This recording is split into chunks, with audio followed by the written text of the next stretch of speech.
life, the key to life, the key to life.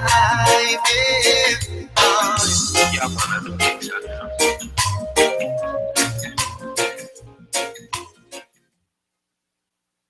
WRFG Atlanta, 89.3 FM, your station for progressive information. WRFG provides a voice for those who have been traditionally denied access to broadcast media through the involvement of a broad base of community elements to guarantee that access. In the utilization of the Foundation's facilities and in its programs, the following communities will receive first priority: those who continue to be denied free and open access to the broadcast media, and those who suffer oppression or exploitation based upon class, race, sex, age, creed, disability, sexual orientation, or immigrant status. Boom boom doo doo doo doo doo doo doo doo boom boom doo doo doo doo doo doo doo doo boom boom doo doo doo doo doo doo doo doo boom boom doo doo doo doo doo doo doo boom boom doo doo doo doo doo doo boom boom doo doo doo doo doo doo. We plant the food, we drive the cab, we load the ship, we run the lab, we build the bridges, we fly the plane, we do the work. This is our day, we do the work. Boom, boom. We do the work. Boom, boom. We do the work. This is our day.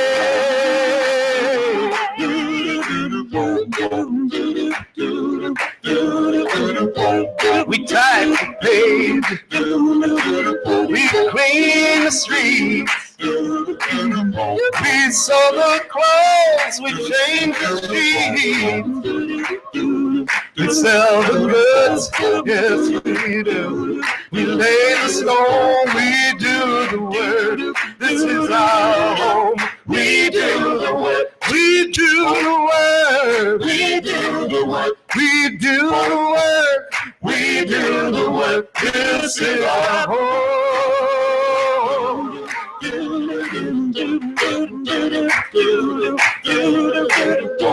We dig the ditch, yes we do. We serve a meal. We give the care, we mow the field. We teach the kids, we lend a hand, we do the work. This is our land, we do the work. We do the work. We do the work. We do the work. We do the work. This is our land. Oh, we do the work. We do the work. We do the work. We do the work. We do the work. This is our land.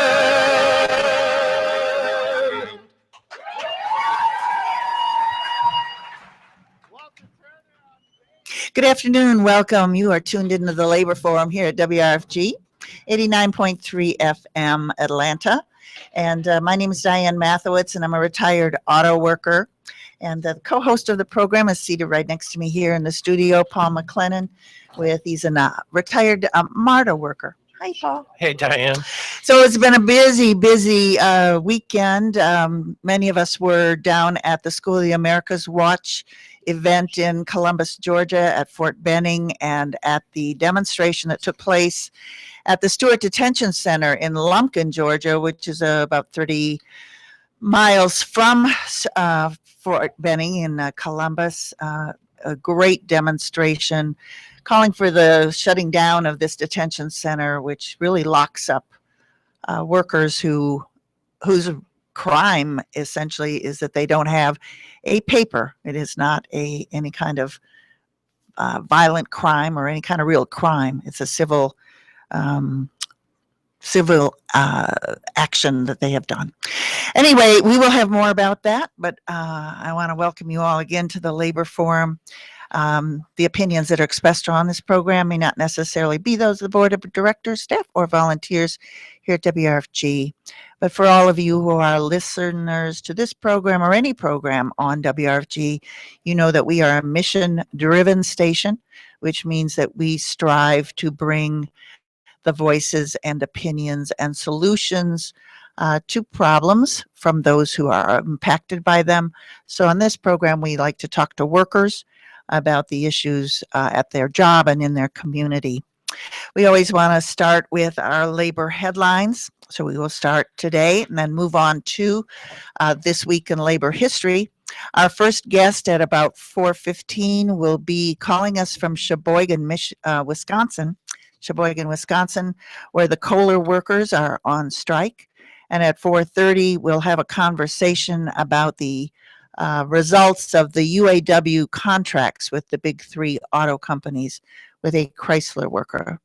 So please do stay tuned for the entire hour. And we promise to bring you news that you will not find in most of the big business press and other forms of so-called information. Here are our labor headlines for Monday, November 23rd. On Saturday, November 21st, more than 2,500 police raided 12 offices of the Korea Confederation of Trade Unions, including those of the Korean Metal Workers Union, Construction Workers Union, Plant Workers Union, and Public Transport Workers Union. The government claimed to be searching for evidence that the unions had planned and carried out acts of violence at a number of rallies and marches on dates going back as far as the spring, on May Day, for example, and the September 23rd general strike. Items such as a kitchen knife and rope were among the things seized as proof of these charges. The pro-U.S. right-wing government of President Park Geun-hye is preparing to pass vicious anti-worker, anti-union legislation that would impact unemployment compensation, workers' compensation when injured on the job, conditions of pay and benefits for part-time and temp workers, as well as health and safety standards and layoff provisions. This latest raid on union offices was preceded by an attempt to arrest the KCTU president at a November press conference and in advance of a mass demonstration in the capital city of Seoul by unions, farmers, and civic groups. This demonstration, the largest held in Korea in years, was attacked with water cannons and pepper spray, injuring a number of people. The protesters had many demands in addition to stopping the hated labor law revisions, such as denouncing the government's support of the Trans-Pacific Partnership, or TPP. The Labor Forum is pleased to announce a significant victory coming out of Texas on November 19th. 500 Unite Here members who work at 2 downtown San Antonio hotels successfully negotiated union contracts with the Grand Hyatt and the Hyatt Regency. Both are located on the Riverwalk, the center of San Antonio's tourist area. The bartenders, bellmen, cooks, cleaners, housekeepers, and servers have been fighting for a union for more than 5 years, including holding picket lines, launching a boycott of Hyatt, engaging in civil disobedience, and filing complaints with the National Labor Relations Board and the Occupational Safe and Health Agency. The 5-year contract includes higher wages for housekeepers, up 24% over the life of the contract, and reduced workloads, lower health care costs for all employees, gratuity sharing guarantees for banquet servers. The workers had claimed that the Grand Hyatt pocketed the 22% service charge billed to banquet customers, and the phased out use of subcontracted labor. Congratulations to these men and women who do the work at hotels. And lastly, on November 21st, TSA members of AFG, that's the American Federation of Government Employees, and other union members rallied at Hartsfield-Jackson Airport to demand a fair contract for some 46,000 airport security officers nationwide. Issues include pay and benefits, long and uncertain hours, and lack of respect for the work they do to provide safety for the flying public. Their contract is scheduled to expire December 9th, and management has threatened to terminate the agreement if at least 50% of the items have not been settled and signed off by then. But the union claims that TSA administrators are failing to sign off on provisions that have been settled, some for months or weeks, in order to increase pressure on the union workers to capitulate in their demands and grievances. While the right wing whips up hysteria about so-called terrorism and incites anti-refugee and Islamophobia, the bosses use the occasion to push back workers' rights. The Labor Forum sends its solidarities to the AFG members at airports across the country. And that concludes our labor headlines for today. And we'll turn right away to Paul and This Week in Labor History. Thanks, Diane. Yesterday, November 22nd, is the anniversary of the Thibodeau Massacre of 1887, which is remembered as one of the worst labor-related massacres in the history of this country. On November 22nd, 1887, a group of white terrorists crushed a strike of African-American sugar workers on the plantations around Thibodaux, Louisiana, brutally repressing the largest black-led freedom movement in the state since the end of Reconstruction.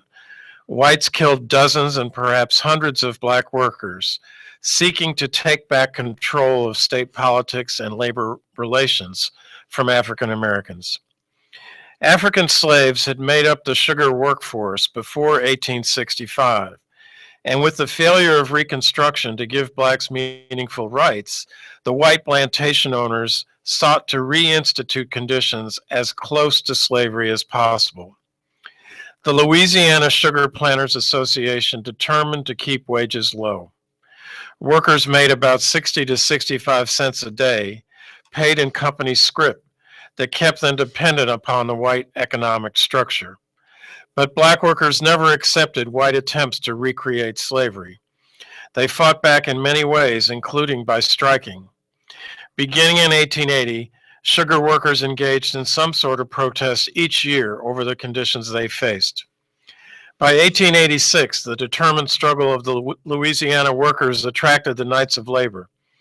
The Knights of Labor was the largest and one of the most important American labor organizations of the 1880s. Some of their most well-known demands were for the 8-hour workday, abolition of child labor, and equal pay for equal work. In 1886, it was at its height, and the sugar workers welcomed its organizing expertise and national following.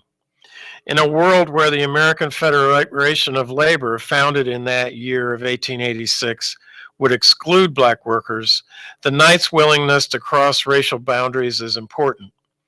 While many of the Knights' local assemblies were segregated, sometimes they were integrated. With the Knights' support, organizing increased rapidly. As 1887 approached the harvest season, workers stepped up their actions. On October 19th, the Knights local in Morgan City met to fashion its list of demands for regional sugar workers. This included a raise to $1.25 a day, bi-weekly payments, and cash pay instead of the company store scrip. Scrip could only be spent in the white plantation owner's store, where the prices were usually marked up. Workers would end up becoming indebted to the plantation owner, and Louisiana law stated that a worker couldn't move off the plantation until his debts were paid. This arrangement again reduced black workers to the status of a slave. Junius Bailey, a former slave who was now president of the Knights Joint Local Executive Board, sent a letter to the sugar planters requesting a meeting to discuss the demands. The letter was ignored by a white elite that still believed in their right to enslave its workforce. On November 1st, the strike began, precisely timed to threaten the entire sugarcane harvest for the year. At its height, up to 10,000 workers were on strike. In response, Thibodaux whites organized the so-called Peace and Order Committee. It was led by Judge Taylor Beatty, an ex-Confederate planner and former member of the Knights of the White Camellia, a Louisiana white supremacist paramilitary terrorist organization similar to the Ku Klux Klan. The Peace and Order Committee declared martial law over Thibodaux's black population. It also made blacks show a pass to stay in the city, a policy similar to the slave passes that regulated black movement before 1865. On November 22nd, the Peace and Order Committee closed the roads into Thibodaux and decided to end the labor uprising once and for all. On the morning of the 22nd, the militia walked into town and just started killing black people. The strikers resisted being boxed in and fought back, wounding 2 militia members. But the militia went house to house, pulling out strikers and their families and executing them in cold blood. Black workers fled out of the city and the strike effectively ended. The number of dead remain unknown. At least 35 were killed, but some have estimated that number could be as high as 300. No official count was ever made. No murderer was brought to justice. Slavery and the apartheid segregation that followed it were systems of oppression that operated simultaneously at the intersection of race, gender, and class. The Thibodaux massacre demonstrates that terror was used not just for political control of African Americans, but also to keep oppressive labor relations in place that were very profitable to the white elite. This historical event also demonstrates the necessity of building a labor movement that is inclusive and challenges white supremacy in its own ranks. Thanks so much, Paul. You always find something that I've never heard about, or probably most of us haven't, that's important for us to know. So our caller is in on the line, and I want to welcome Dave Boucher. Hi, Dave, and he is with UAW Local 833, calling us from Sheboygan, Wisconsin. Hi, Dave. Good afternoon, Diane. I'm happy to be with you. Well, thanks so much. So one of the things we always try to do on this program is we want to make sure that we are knowledgeable about the actions of workers in defense of their rights wherever they take place. So we actually, several years ago, had you on to talk about the beginnings of Local 833. And I'd love for you to just give us a little information about this incredible history of your union. Well, Diane, there's been a couple of pretty nasty labor conflicts involving workers at Kohler Company. While not maybe the most well known, but certainly the strike of 1930 was in 1934. Involved 2 fatalities and a number of other strikers that were actually shot. The company, of course, claimed that they were defending their property, but unfortunately, examining the wounds and, of course, even the autopsies indicated that every striker was shot in the back. So I guess you could surmise that either they were running at the company backwards or they were running away when they opened fire. And actually, I believe it is the first time that the National Guard was called out, not to protect the company, but rather to protect the workers. Unfortunately, there really was no resolution of the issues, and basically for 20 years, things just simmered. There was a Kohler's Worker Association. It was kind of actually it was a company union, if you will, largely ineffective. And in the 50s, they began clamoring for real representation. And in April of 1954, they went out again, almost 20 years, just short of 20 years departure. That one, as pretty much everybody knows, went on until there was a judgment against the Kohler Company in 1961. They were ordered to pay $3 million, and actually some of the workers did not return up until 1965. So easily the longest strike in American labor history, to my knowledge. And so here we are today. Maybe we should, some people may not be familiar with what Kohler manufactures. Could you give us a little hint about that? Because people may actually have a Kohler product in their house. You know, I guess Kohler is primarily known for their plumbing products, whether it be toilets, faucets, sinks, bathtubs, of course. But they actually manufacture generators for remote electrical power and backup, as well as smaller internal combustion engines. I think the largest might be somewhere 20, 25 horse. Don't quote me on that one, though, please. But Okay. That's primarily what, the bulk of it is definitely plumbing products with the gen sets, and of course they've actually expanded. The Kohler empire includes furniture, tile. It's become somewhat diverse. But it's a family-owned company, correct? That is correct. They actually got started late 1900s. Came over from Austria. Basically Herbert Kohler has headed the company for any number of years, and basically heir apparent would be David Kohler, his son, and he has two sisters that are also involved. So yes, it is a family concern. All right. So your membership voted to reject a contract and actually went out on strike a week ago today. Could you tell us what the issues are? And of course, we're going to be talking about two-tier all day today, this two-tier wage system. But what are the demands, and what's the situation of working people in Sheboygan? Well, the two main issues that caused almost 94% of the membership to reject the company offer pretty much boils down to two things. One was the insurance, including, of course, or actually you could look at it as a whole package, I guess, the premiums that would have to be paid versus what the coverage was, and even larger than way larger than the insurance issue, of course, is the two-tiered system that was implemented in with the contract in December of 2010.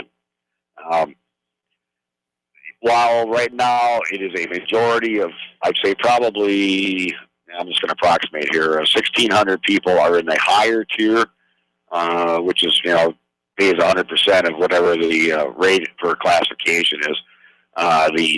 The lower tier, or tier B as they're called, they probably number about 400. So, they are still a substantial minority. And with the implementation of that contract in 2010, they are paid 65% of the higher rate. So there is some very, very large disparity, and I guess the thing that's even worse is there is absolutely no way to narrow that gap. So in other words, once you're hired in as a tier 2 or tier B worker, that's it for as long as you work there? And that's the way it's set up right now. Now we did use some language against a company that actually enabled us to get a few the lower tier people up to the wage scale of the higher tier. But that's pretty much on a case-by-case basis, and that actually involved a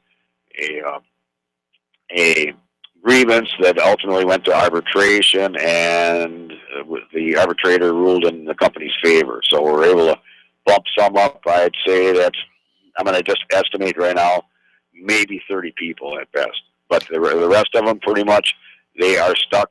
They are stuck at that lower rate, and there is no ladder or progression to get out of it. And that is really the main reason I think that the membership voted so overwhelmingly to reject, because certainly the bargaining committee was not going to recommend that contract for ratification.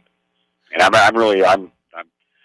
am very proud of our higher tier people that actually realize that, yeah, we're all in this together, and that the lesser tier needs some way to narrow that gap and eliminate the disparity in wages.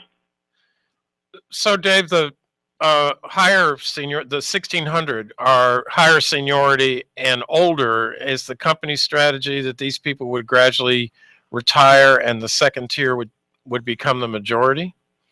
Right, and I think actually what this company figured, I mean, obviously they're going to save a lot of money that way. I mean, the labor costs are going to be substantially reduced. But I really think that they figure the higher tiered, or the higher paid, higher tiered would roll over on the lower tier, and it did not happen this time. They really supported each other, and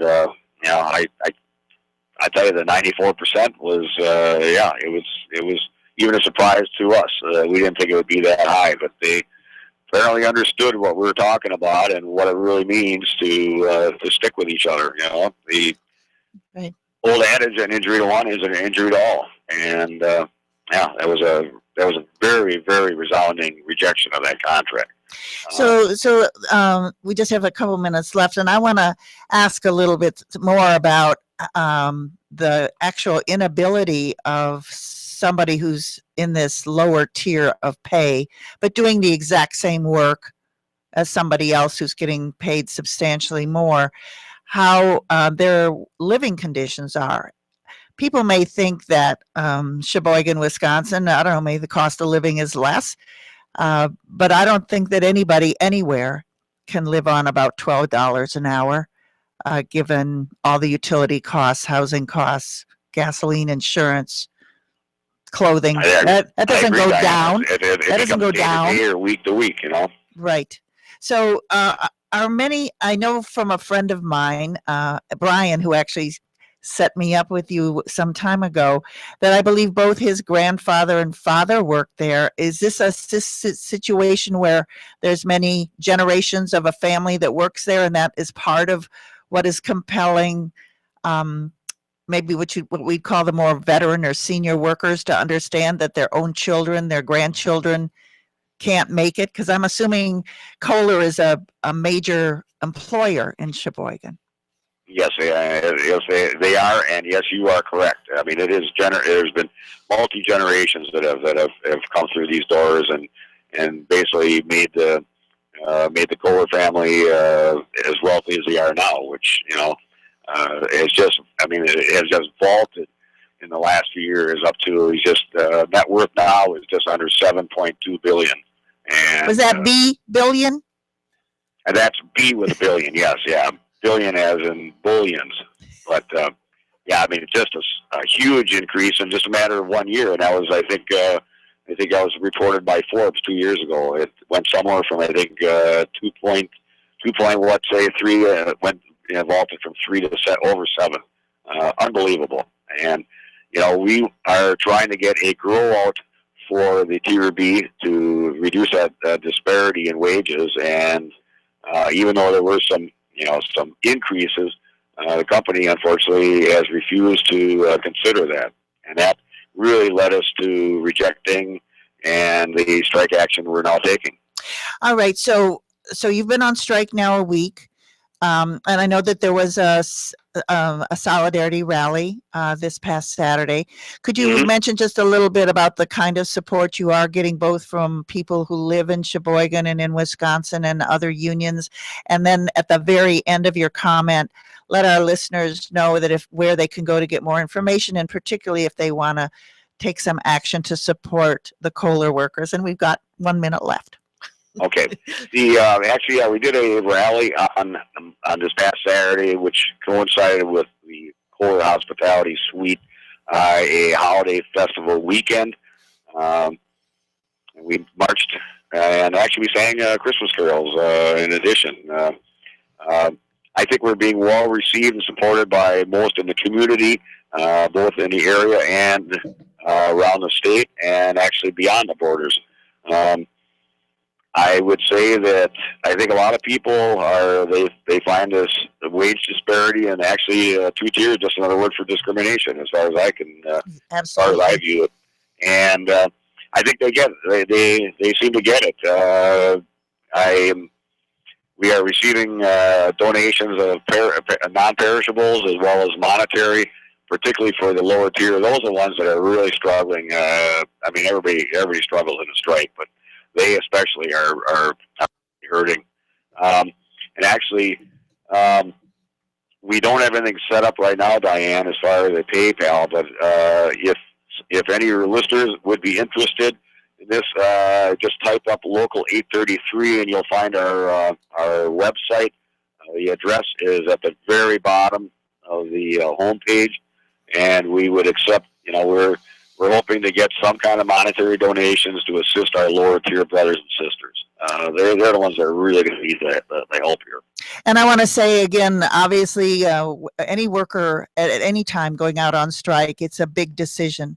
It's very hard with pending weather. I don't know whether you were part of that big snowstorm that just hit parts of the Midwest, but definitely it's getting colder, and that means fuel bills go up, and kids need boots and heavier clothing, and the holidays.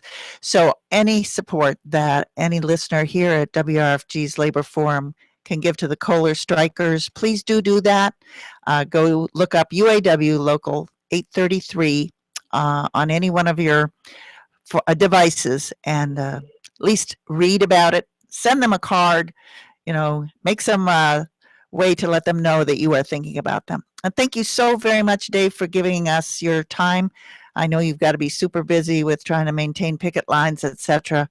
And so, folks, this was Dave Boucher, who is the Financial Secretary Treasurer of Local UAW 833, calling in from Sheboygan, Wisconsin. Thank you so much, Diane. It's been a pleasure, and I wish you and all your listeners a very good Thanksgiving. And again, from Local 833, thank you for your support, and we're hoping you have a big victory. Thank you very much, Diane. Okay, bye-bye. So I believe our next guest is also on air. Let me ask Christopher, we do have a PSA that we need to play. So Martha, please stay on, and we'll be right back with you to talk about the contract negotiations and the settlement with the Big Three Auto. Okay? Okay. All right.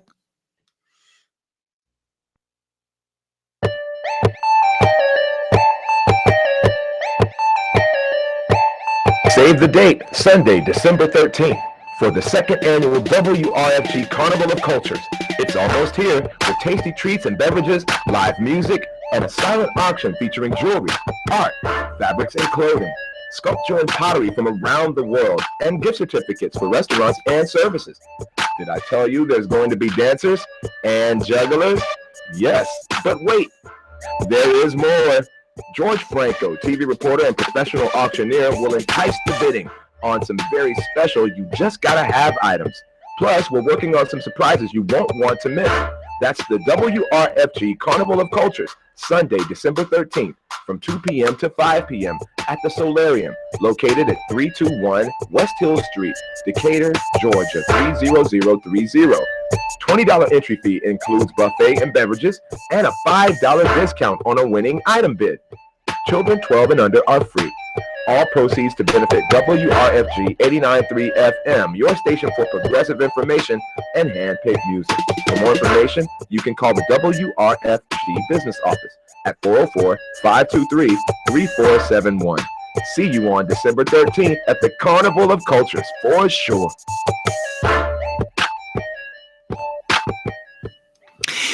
And welcome back to the Labor Forum here at WRFG 89.3 FM. We have on the phone with us today, right now, Martha Gravatt. She is a Chrysler worker, skilled trades worker. And Martha, I just saw you at Fort Benning just yesterday.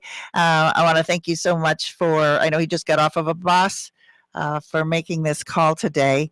And there, of course, was a whole busload of UAW members who went to the School of the Americas Watch events at Fort Benning and at the demonstration at Stewart Detention Center. And I think you had something to do with that. I want to really say good job. So, Martha, how are you? I'm okay. Got a little sleep on the bus and a little sleep after I got home. Okay. Pretty clear in my thinking. You're pretty clear. All right. So this is a big topic. And of course, the big issue with all three of the auto companies' contracts, that's Chrysler, Ford, and GM, was, again, this issue of the two-tier wage system, along with, the fact that auto workers hadn't had a raise in 9 years or something, a long, long time, and many other issues. So can you give us a synopsis of each one of those contracts? And I think most importantly, what the reaction of workers in the various plants were to the contracts.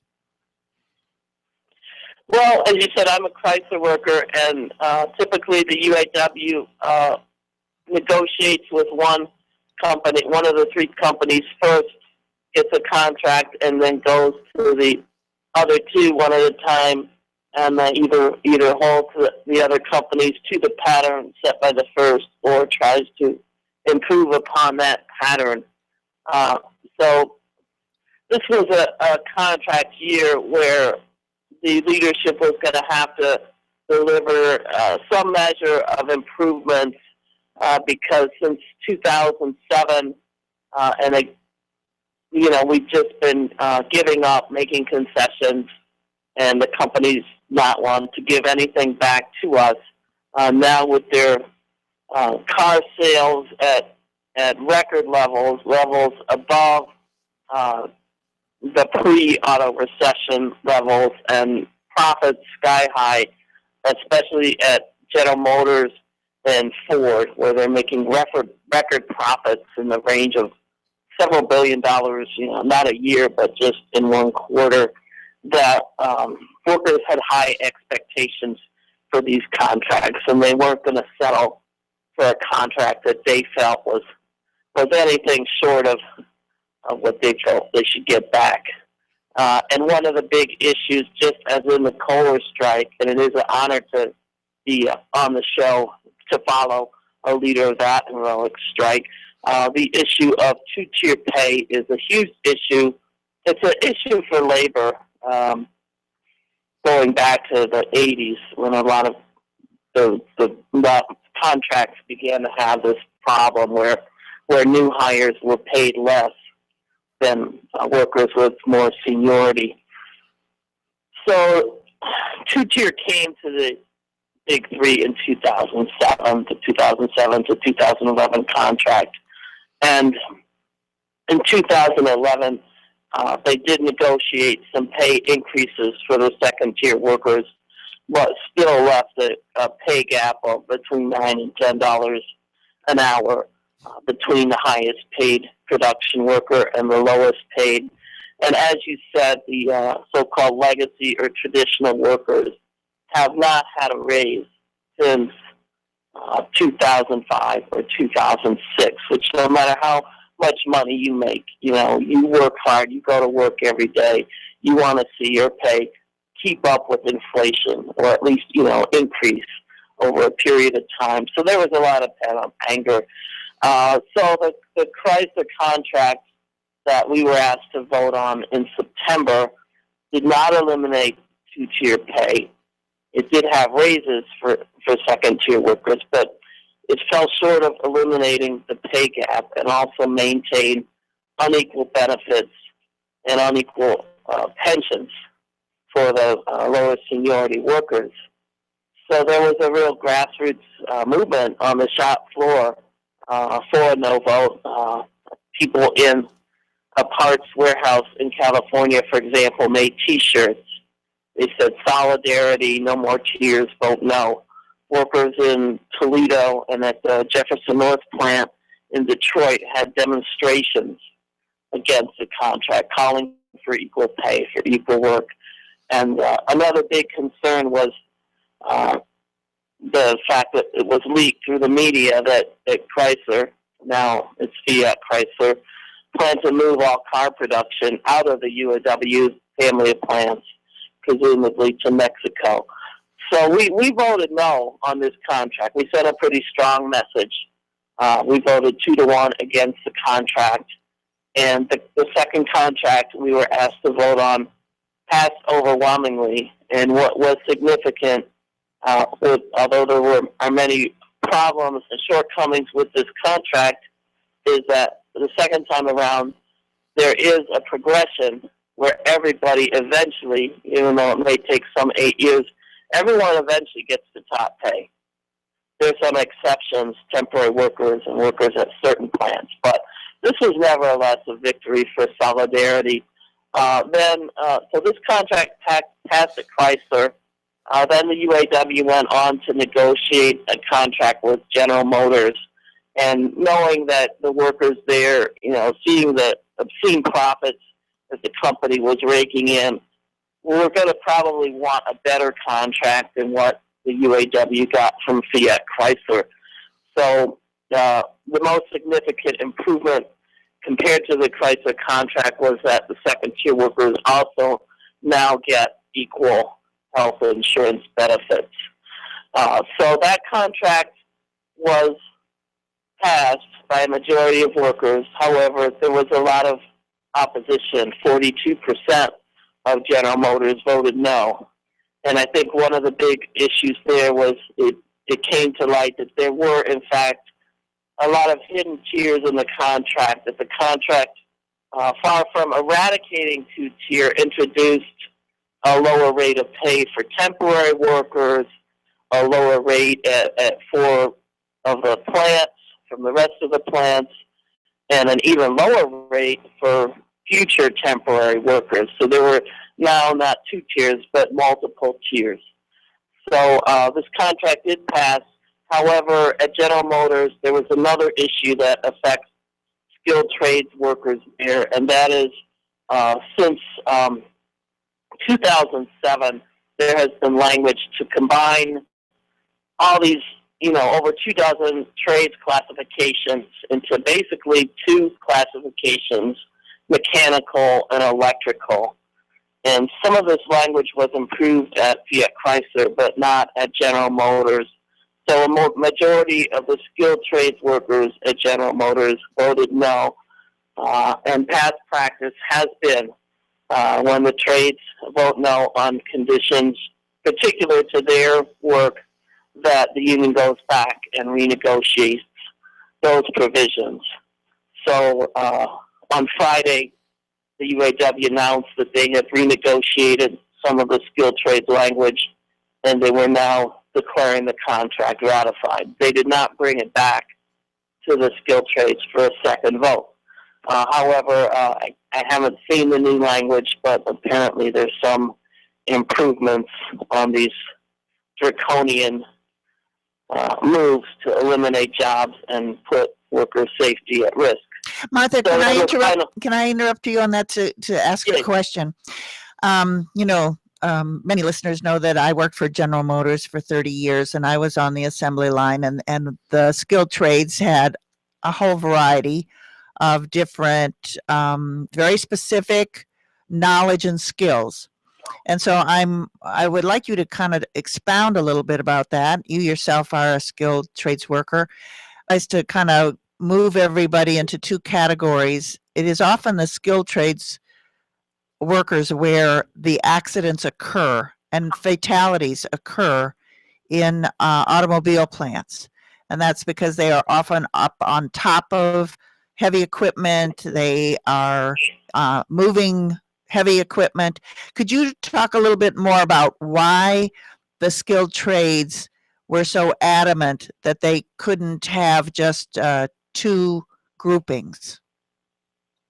Well, there's such a range of trades. For example, on a construction site, you would have many different trades. You would have pipe fitters, plumbers, electricians, carpenters, bricklayers, cement masons, laborers. It's the same way in an auto plant, and the so-called mechanical journey person classification was kind of a Jack or Jill of all trades that would include all those trades I mentioned, except the electrician, and also tool makers and die makers, which is my trade, machinists, welders.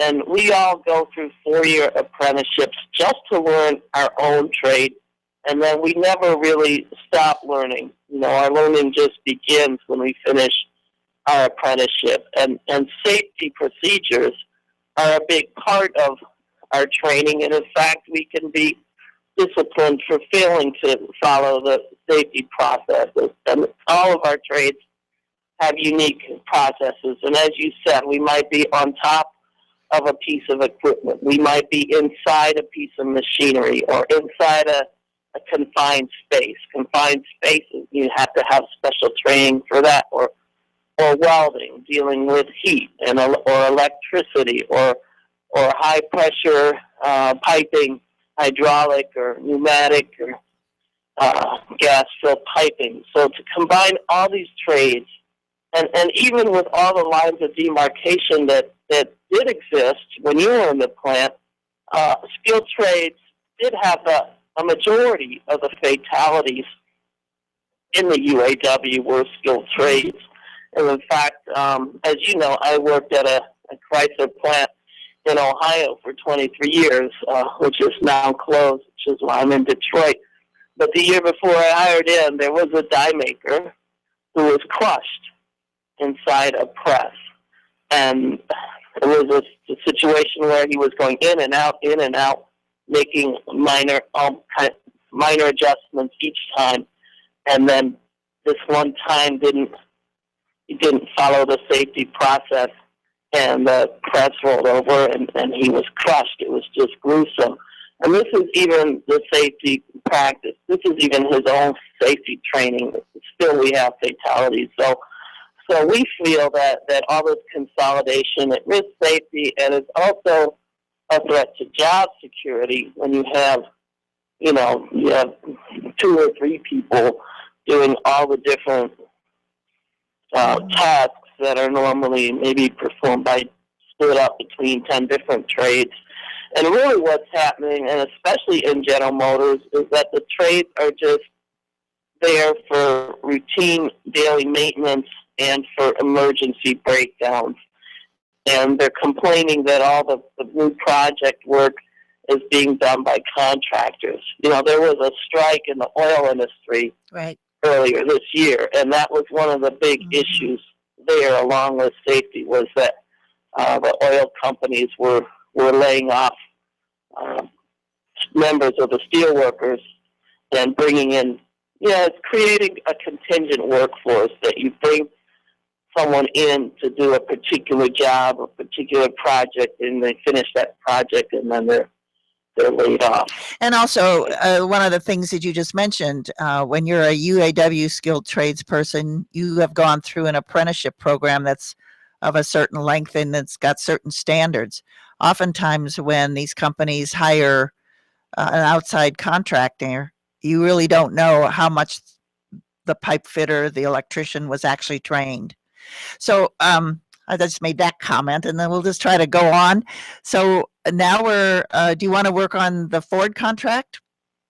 You want to talk about that? The Ford contract basically patterned the GM contract, although there was a slightly bigger bonus upon ratification, and then there's these annual bonuses that have been a little bigger at Ford, and that goes back to the negotiations 4 years ago, where because of the contract modifications made during the 2009 bankruptcy of General Motors and Chrysler, there was language actually prohibiting us from striking over the next contract, absolutely unprecedented in a UAW contract. So that made that was a challenge for the bargaining process, but that did not impact Ford. Ford workers still were allowed to strike by contract, and they knew it, so that put, I think, pressure on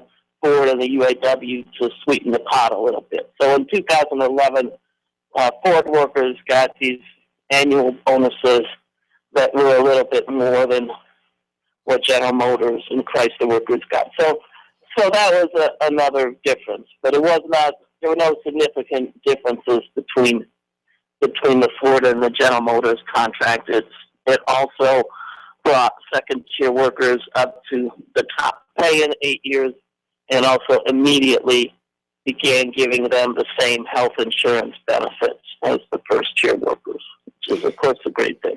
So I read in the New York Times, though, that even still, the Ford contract only passed with a 51% approval.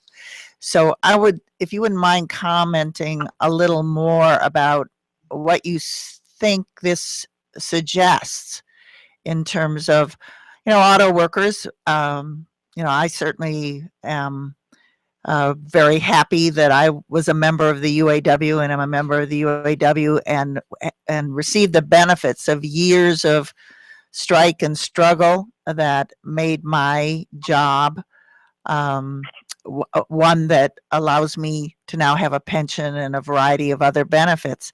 So, but nevertheless, all three of these contracts with the big three automakers, workers really, oftentimes in the past, those contracts get, huge majorities of approval. I think they were all pretty razor thin. Yeah, especially at Ford, it was as you said, razor thin.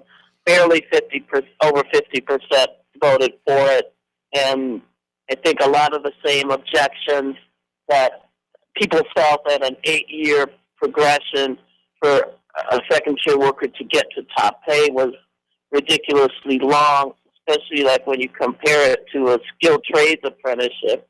When you're learning a trade and you get to top pay in 4 years, so why should someone who works on the line doing the same repetitive tasks over and over have to take 8 years to get to top pay, especially when you have a 4-year contract? 4 years later, the company could, there could be a downturn. The company price poverty, and actually now we really can't afford to bring you to top pay after all. And then there are 3 plants in Ford where the company and union negotiated a substantially lower rate of pay for workers at those particular plants. The temporary workers, the top pay for a temporary worker is roughly $8 an hour less than that of a permanent worker, whereas before they didn't get the same benefits, but eventually they got to make the same pay. So these were riling a lot of Ford workers, and also it's just a feeling that we should get back everything that we gave up. We got a lot back in this contract, but there was a lot that was given up in 2007 and 2009, and none of it was restored in 2011, even as the companies returned to profitability. So, for example, in 1937, at GM and Chrysler, and a few years later at Ford, we won the right to be paid time and a half after 8 hours. And the 8-hour day has been something that the labor movement fought for it's a century, really. And that was given up in 2009. So we still didn't have that restored. So we might be working 4 10-hour days instead of 5 8-hour days, and we don't get time and a half after those 8 hours. Right. Or we might be working a Saturday now under these alternative work schedules, or even a Sunday for straight time now. And so those were things that weren't changed, and also feeling that 2-3% raises won't keep up with inflation, especially when you consider at Ford they had not had a raise in 10 years. So there were a lot of things that they felt the contract did not address. And again, the issues of job security and all of these, all three contracts, there's several pages hailing this, multi-billion-dollar investments that these companies are going to make. And when they invest money in the plant, I think it's like $8 billion or more at Ford, that's going to guarantee job security. But it's coming to light that at all three companies, they're moving car production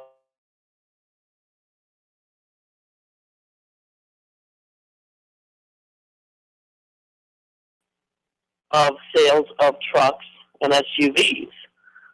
So we're actually concerned that we could see some significant layoffs under these new business plans. Or certainly, if there's an economic downturn, there could be layoffs. And usually when a company invests billions of dollars, they don't do it to protect jobs. They do it to bring in the latest technology that, in fact, eliminates jobs. Over my 28 years, and you saw it, every time there was a model changeover, they bring in new technology, and the work of 10 people maybe was being done by 3, or the work of probably 30 or 40 people in the days before all this robotics came in. So the investments don't save jobs, they cut jobs, in fact. One final question for you. Thanks again, Martha. You're always so informative. I really, really appreciate you coming on. One of the things has always been discussed, when I started at GM, there were almost 500,000 GM workers, and it's just a fraction of that now. And I think the total big three is like 150,000 workers now in all three auto companies. Am I right? I think if you include the salaried workers, the engineers and clerical workers who are part of the UAW, I think it may be a little less. It is definitely not more than 150,000. Right. But nevertheless, the automobile industry has always been considered this forerunner. I mean, it sets so many standards for other workers' pay. In the last minute, would you mind commenting how you think the struggle or the resistance by auto workers towards two-tier wage system connects to the fight for 15 and other struggles of low-wage workers? Because these two-tier wage workers, they're low-wage workers. Yes, it absolutely connects. And with all the shortcomings in the contracts that I identified, this path to top pay is a major victory. And even the mainstream capitalist media took note of the fact that first-tier and second-tier workers came together to oppose two-tier as unfair and divisive. And we won. We won something, and the workers are taking note of it. We have workers in non-union auto plants that are not making much more than a Walmart worker or a fast food worker, or in some cases even less. There are thousands and thousands of workers toiling in these plants, and the UAW is now getting calls from parts workers who want to organize. And that's the path, really, to eliminate low wages, is to organize and to fight and to have a union so you can fight and demand decent wages from these companies. So definitely this struggle over two-tier in the plants, it's definitely, I think, a boost to the fight for 15, that if we can stand up and win almost twice, almost $30 an hour for the lowest paid workers, then sure as how we can come together and get all the workers of this country brought up to 15, which, by the way, will help workers in the plants, because there are workers who do janitor work and do work called sequencing. They're inside the plants, And they work Martha, with I'm so third-party sorry. contractors. I am so Okay. sorry. We're going to have to call you back and have you on again because we are out of All right. time. So listeners, Anytime. thank you. So listeners, please do stay tuned to WRFG where you always get great news and great music. And this is Diane and Paul saying goodbye for today. WRFG Atlanta, 89.3 FM, your station for progressive information. WRFG provides a voice for those who have been traditionally denied access to broadcast media through the involvement of a broad base of community elements to guarantee that access. In the utilization of the Foundation's facilities and in its programs, the following communities will receive first priority: those who continue to be denied free and open access to the broadcast media, and those who suffer oppression or exploitation based upon class, race, sex, age, creed, disability, sexual orientation, or immigrant status. Atlanta Progressive News is an online independent news service. For 10 years, APN has provided original, compelling, unique coverage in keeping with our progressive